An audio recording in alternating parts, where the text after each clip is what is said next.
Sabay sa pagpili ng mga susunod na mamumuno sa ating bansa, ihahatid ng GMA Integrated News ang pinakamalaki, pinakakomprehensibo at pinagkakatiwalaang election coverage sa Lunes, May 12. Bahagi po ng aming malaking misyon at malawak na paglilingkod sa bayan ang bantayan at ihatid sa publiko ang pinakasariwang balita sa eleksyon 2025. Hindi lang mabilis at komprehensibo, dapat totoo at nauunawaan din ang balita. Bagay na pangako ng buong puwersa ng GMA Integrated News. Nakatutok si Ian Cruz.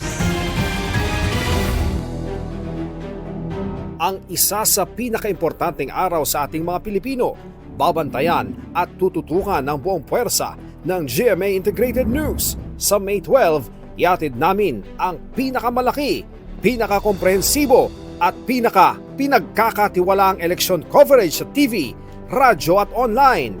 Alas 4 ng madaling araw pa lang ng May 12, mapapanood na ng mahigit 38 milyong manonood sa buong bansa ang eleksyon 2025, the GMA Integrated News coverage. Magpapatuloy yan hanggang sa May 13 kung saan sabay-sabay nating babantayan ang bilangan ng boto sa national at local elections. Ang special broadcast, pangungunahan ng mahigit 800 on-air at online journalists, staff at crew, kabilang ang pinagkakatiwalaang anchors and reporters. Katuwang din namin ang 60 election coverage partners, 7 GMA regional TV stations at 21 radio stations nationwide. Sa tulong ng state-of-the-art equipment at latest media technology, makakaasa ang publiko na di lang mabilis at tama ang ihahatid naming impormasyon, kundi naunawaan din gamit ang cutting-edge graphics. Bilang bahagi ng Local News Matters campaign, ihahatid ng mahigit 62 regional TV at digital news teams at stringers ang sariwang balita sa iba't ibang panig ng bansa.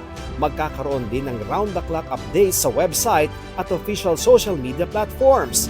Sa radyo naman, katuwang ng Super Radio DZBB ang 20 Super Radio at Barangay FM stations nationwide.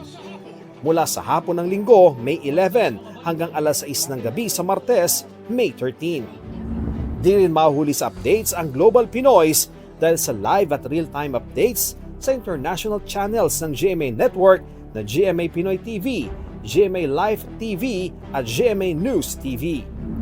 Sa mga nakatutok naman online, inilunsad ng GMA Integrated News Online ang election2025.ph. Ma-access yan sa computer o cellphone para sa up-to-the-minute news and updates sa buong eleksyon.